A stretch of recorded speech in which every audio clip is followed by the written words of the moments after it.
so much fun with the math last week that I want to continue this conversation around metrics. And metrics, right? Numbers, objective measures. So I feel like it's a continuation of the math. And I created some more slides, real simple like last time. So visually you can have this because I think this is going to be really important for you to have. And really what these are, it's the metrics that matter. And you'll see reference to what we looked at last week. So I thought, well, geez, I kind of jumped forward and said, look at this stuff and look how leaky bucket. And I thought, let's go backwards and reverse engineer why we measure these things, right? The metrics that matter, I like to call them, the business metrics that matter. What I find, and I did it myself, what I find is, right, it's like the more we measure, the better. And it's like not necessarily true. And kind of that whole thing, just because you can measure it doesn't mean you should. What is the value of this? What does this metric tell me? What can I do with this metric to get a result, right? And is this metric a true measure of success and what I think is true about my business? And what I want you to pay attention to is what's not in here. And I'm really, maybe at the end, I'll mention a couple of the big things that I see people measuring. And when I ask them why, there's no correlation to success, right? These metrics correlate with patient success, which then flow down to business success. So you should see a mix of that in here. What I typically see with the metrics people are measuring, I'm like, tell me how this is success for anybody. It doesn't flow back to patient success, which then flows. They can't show me the connectedness of the metrics to success. And I use this word all the time, connectedness, right? We talk about your business as an ecosystem. We talk about not only your business, but patient success, right? So it's all this connectedness of systems, of everything else. And so how do we, right, use these metrics to truly measure success and what that means? So number one, oh, by the way, you'll see there's not an asterisk next to all of them. So there's 8 of them, the metrics of success. And yet there are a handful, I think there's 4 that have an asterisk next to it.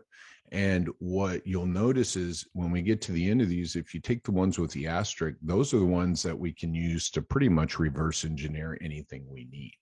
And you'll see some of these metrics have crossover, right? And you'll see them in different numbers. Okay, cool. So number 1 is leads.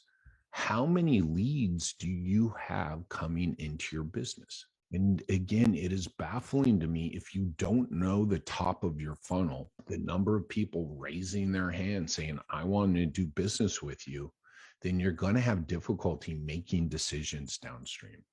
You're going to have difficulty making patient decisions, and you're going to have difficulty making business decision. Leads is the number 1, right? And it's got an asterisk next to it. Then we got scheduled. Now, scheduled does not have an asterisk, and this on its own without these 8 is pretty freaking useless. When you take it in with these 8, this is useful because we want to know how many people move from leads to scheduled to arrived, right? And arrived is the asterisk, because really the take home here, and I said how all this stuff is interwoven, is lead to arrived. Well, people need to be scheduled to arrive. So I'm like, yeah, you're correct. So let's look at that, because then we have an idea where the breakdown in the process is, right?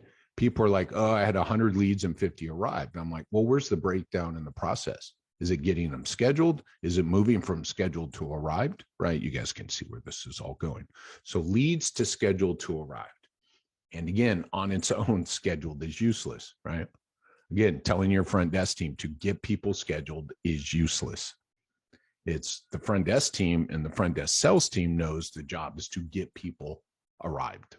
So again, scheduled is a step in that process that we want to measure so that we can better define our systems and look at our ecosystem. So if there is an impact, if there is a change, we know where to go to make the biggest, quickest change. Okay.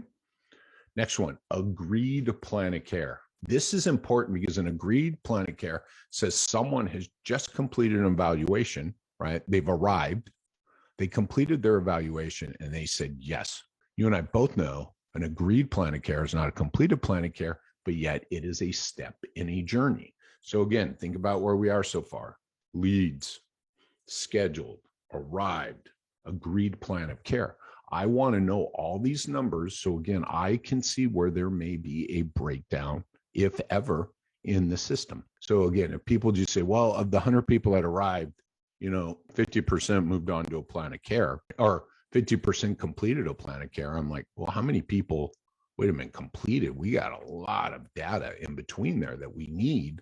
So again, if we're going to make a change, we know where to go, right? And you can see these are kind of run in an order. We have leads, we have scheduled, we have arrived, now we have agreed plan of care, and here's another big one, drop-offs. If you only let me measure 2 to 3 metrics in my business, this would be one of them, because this will quickly, right? What's this have in it? Drop-offs. Well, we know people arrived, right? We know people were on the schedule, right? We know people had agreed, or at least we believe, right, to a plan of care. Drop-offs, couldn't tell, no shows and cancels, all kinds of stuff. So drop-offs is a huge metric that I have yet to find anybody consistently measuring. Probably less than 25% of the clinics I get in contact with are looking at drop-offs. Well, no, we look at cancels. We look at no-shows. I'm like, drop-offs? Someone canceling their last scheduled appointment and never coming back is far more insightful than a cancel, right? So you've got to classify these differently. Again, so we can understand the ecosystem to make a change. So cool. We have leads, we have scheduled, we have arrived, we have agreed upon plan of care, and now we have drop-offs and no-show cancels, of course. By the way, notice it's not asterisk, because again, if we took the asterisk ones together, if your completed plans of care, if you're right, again, leads and arrived are up, right, and your drop-offs are down, and guess what? No-shows and cancels are more than likely going to be down. You'll see no-show and cancel comes into a couple of the other metrics that are going to come up behind this that are asterisk, right? Capacity. This is a big one. But again, if given the small number, if you only gave me 2 or 3 to measure, I'm not sure. This probably should have an asterisk, but I didn't asterisk it, and I might go back and forth on this. But, whether you're mobile, whether you're telehealth, whether you're brick and mortar, whether you're a combination of all 3, whether you're doing subscription model, whatever you're doing, you have a capacity, you have a roof, and you need to know what that roof is. And I'm going to make a number up, You might say, well, one of my providers can see 100 visits a month. And I go, cool, that's your capacity. Now, how many are they delivering, right? Blah, blah, blah, blah, blah. So capacity can become very important when figuring out things, right? And looking at other breakdowns of number. So probably next time through, I'll probably put a little asterisk next to this. So far we have leads. There's 8 total. Leads, scheduled, arrived, agreed upon plan of care, drop-offs, no-show cancels, capacity, and then the queen mother of them all, completed plan of care. And this has an asterisk, right? Because again, if completed plans of care are high, then your no-show and cancels are probably low. Your drop-offs are definitely low because they're inversely proportional to each other. You can't have a bunch of drop-offs and have your completed plans of care going up.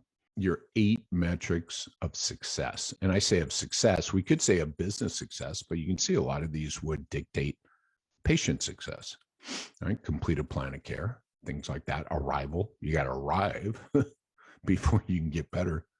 So again, let's go through these 8. We got leads, we got scheduled, we got arrived, we got agreed upon plan of care, we have drop-offs, we have no-show cancels, we have capacity, and we have completed plans of care. The one of those that's really not going to change much at all, right? If you're running a business day to day, month to month, is that capacity. The only way you increase capacity is maybe you do telehealth, you do a subscription model, you bring on a new provider, you move into a bigger space. So capacity is going to be probably one of the most static of these, shall we say, right? And it's only going to change with some of those big events. Right. So once you know your capacity, you're probably looking at the other 7 more frequently. And then let's look at the asterisks again. We're going to go backwards. Completed plan of care, right? Drop-offs, that's 2. Arrived is 3. And leads is 4. And we might say again, I'd say we start capacity, but once you know it, it's static. right? So maybe that's probably why I didn't start. All right. So those are your 8 metrics of success in your business that you should be measuring. And you should be able, by the way, I get on the phone all the time with people and I'm like, well, what's your cancel rate? I don't know. I'm like, what? What's your drop off rate? I don't know, right? The front desk, by the way, your front desk team should know all of these all the time, all the time. So these 8 metrics can get us anywhere we need in the business, basically. All right. So again, math, numbers, right? I mean, you saw how last week we figured out our leaky bucket. The one thing that's missing is revenue per visit from last week. These are my top 8. Revenue per visit, cost per visit, and profit are the bottom 3. Revenue per visit, cost per visit, and profit are all equations, right? The other ones, let me see. Yeah, all the other ones were straight up numbers. So the last 3 would actually be equations, right? Revenue per visit, knowing capacity, knowing your overall monthly revenue, cost per visit, knowing your capacity, knowing your overall expenses, profit, revenue minus cost, right? The rest, leads, hard numbers, scheduled, arrived. Now, conversion rate, right? I didn't put that. You notice conversion rate's not here. Well, what is conversion rate? Conversion rate is the percentage of people that arrive that were leads. So again, these 8 are hard numbers. They're one-off numbers. They're not equations. Cool. Metrics of success. And you saw last week again, all right, with last week's YouTube or group call or whatever it was, I called it the math video, how some of that math works out to really show us the value of the work to be done in the business. So if you didn't see that one, go back and see how we put these numbers to use. But these are your 8 metrics of success. These are the 8 metrics that you need to scale, right? Your systems to scale. If you're not measuring these, then you're going to have a very difficult time because you're going to spin your wheels. You're going to feel burnt out. You're going to be constantly chasing your tail to try to figure out, right? More growth, more this, more that, right? More scaling. You can't scale without knowing these numbers, right? Because as you start putting the systems in place, what are the objective measures of these steps, of these processes, of these phases of your client's life cycle? Business metrics of success, all 8 of them. All right, everybody have a great week. Thanks for your time. Cheers.